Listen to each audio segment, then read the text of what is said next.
have a blog members. Are the WordPress.com users here? Oh, cool. So WordPress.com was basically saying, well, WordPress is cool, but let's just make it as easy as possible. And also, there were some challenges inherent to hosting a million blogs. That just sort of seems like a fun problem. And if there's one common thing we all share it automatically, we look for interesting challenges. And so, hosting a bunch of blogs is one of those. And like I said, WordPress.com now has a million blogs, about a year and a half. And we did 214 million page views in the month of May, and that was 46 or so million unique. And 400 podcasts, which is a service like Alexa, puts us at the 39th most visited website in the world in just about a year. So obviously the WordPress thing did have something to it. Our suspicions were confirmed. So I sort of WordPress and everything. Because we host a lot of blogs, I sort of wanted to dig into, what the statistics of the Greek ones were. Since, where did it come? We focused on coming to Greece. I met so many interesting Greek bloggers. I was curious, how many do we have? How many? Kevin said estimated there were about 8,000 blogs in the Greek blogosphere. So what does that look like? And the stats that we have for Greek blogs that we host sort of give some hints to where the Greek blogosphere is going compared to blogospheres like English and Spanish, which have grown really fast and fast. So I ran the numbers. We have 2,851 Greek blogs on WordPress.com. So those are blogs which self-identify as writing in the Greek language. And if you go to el.wordpress.com, I didn't realize the language code was different from the country code. That kind of threw me off. There was like a 10 minutes there where I was like, where are the GR blogs? What's going on here? But if you go to el.wordpress.com, you can see sort of a portal where it shows the most popular ones for the day. And it was kind of interesting, actually, after I met some people here. I went to that and I was like, oh, that's the URL. There was a lady and she said her blogs are on. It's like, I agree with that, WordPress.com. I was like, oh. But when I went to el.wordpress.com, I recognized that I agreed with, and it was pretty easy. Of those 2,800 blogs, in May I did 2 million pages, a bit over 2 million pages. Now what's interesting about this number, it's not just that it's a good number, that's a lot of time spent on Greek blogs, but that is a higher page view per blog number than most of the other languages that WordPress.com has, including some bigger ones, such as French and German. So what that tells me is that there is a demand in sort of the Greek web world for more blogs, because the blogs that are out there are getting an abnormally high number of pages. Again, compared to the blogs that WordPress.com hosts. I wish I had better stats on like the entire world, but I'm not like a technologist anymore. So I can really just say, so hopefully what we can do is extrapolate from this to the larger Greek blogs, like Technos and Post and Donos, and say, there's a real demand here. So that's actually, to me, visiting the Greek blogs and talking about, I see a lot of parallels to what's been going on in the Spanish blogs. Spanish is actually the largest language on WordPress.com now in English. And they're just experiencing really explosive growth. What's been happening there is sort of a lot of things that worked in the U.S., they've been able to duplicate. So they have a dig club called, I think it's Miami or something, which is now one of the top websites in Spanish after just like a few months. And it's basically dig for Spanish. They have something called Weblog itself, which is basically like a weblog thing for Grapper blog network for Spanish, and it's attracting millions of unique visitors per month.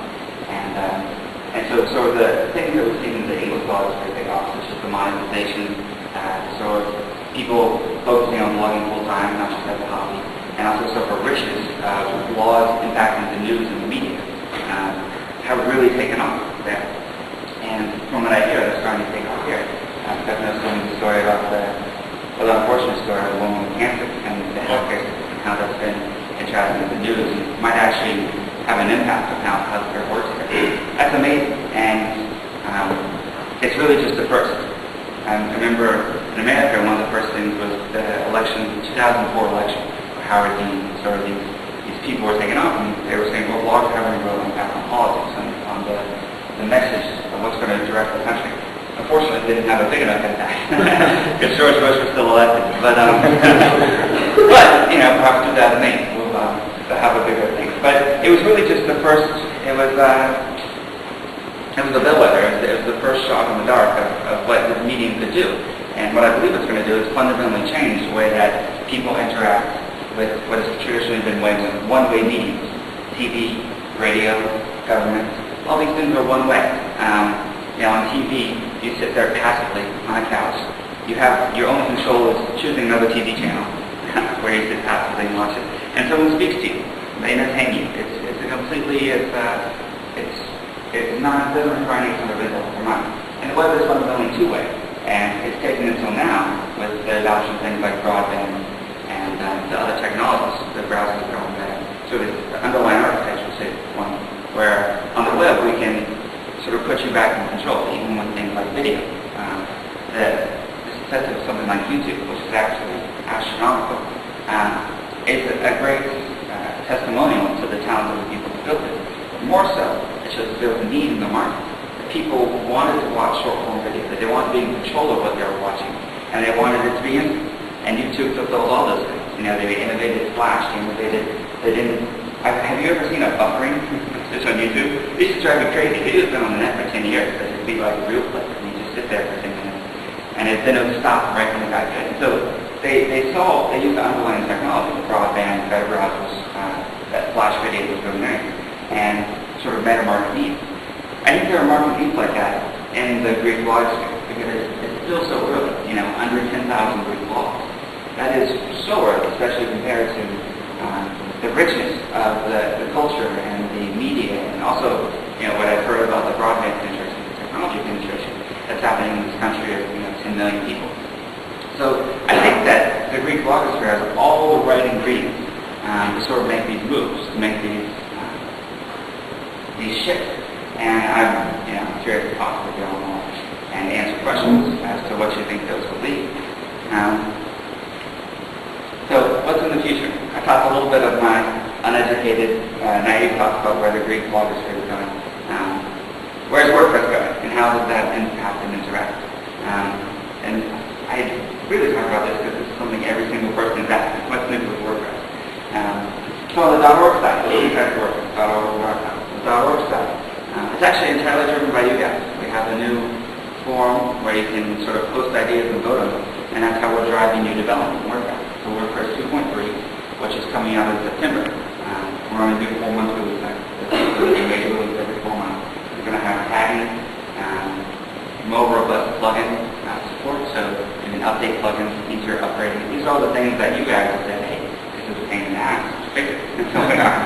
And then on WordPress.com, what we're trying to do is sort of the same thing. It's kind of funny. So for 1 million blogs, there's one guy who does all the support for all of WordPress.com.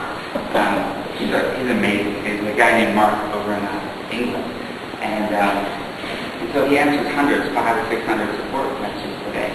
And we graph how many support messages we get per day, and we extract some data out of that to see what people are talking about. And so the things on WordPress.com that become really helpful because our people want more themes. So what we're going to do is actually create a theme marketplace where people can upload and sell and buy themes beyond just